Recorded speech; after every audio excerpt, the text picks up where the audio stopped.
Some wars last a few years, some stretch on for decades, and then there's the 335 years war, a conflict that technically lasted over 3 centuries, with exactly 0 battles, 0 casualties, and 0 people even realizing it was still happening.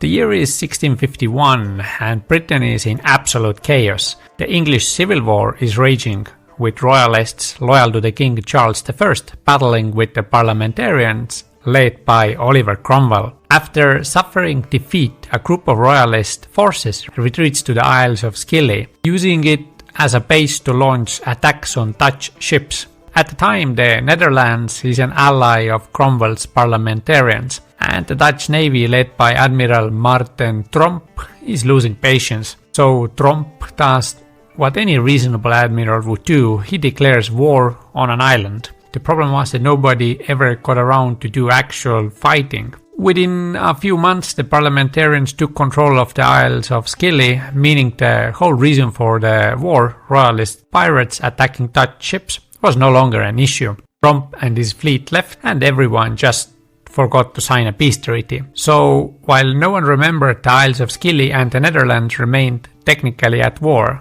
For the next 3 centuries, Britain and Netherlands fought in actual wars, from the Anglo-Dutch Wars to the First World War and to the Second World War. But Scilly still was technically at war with the Netherlands. No battles, no troops, no one in Scilly or the Netherlands even knew they were still enemies. It was the longest, most pointless conflict in history, until a local historian finally noticed. In 1986, historian Roy Duncan, chairman of the Isles of Scilly Council, stumbled upon the old war records. When he realized the war had never officially ended, he wrote to the Dutch embassy asking, "Are we still at war?" The Dutch government looked into it and confirmed, yes, technically the war is still ongoing. So on 17th of April 1986, a Dutch ambassador formally signed a peace treaty, officially ending the war after 335 years of absolutely nothing happening.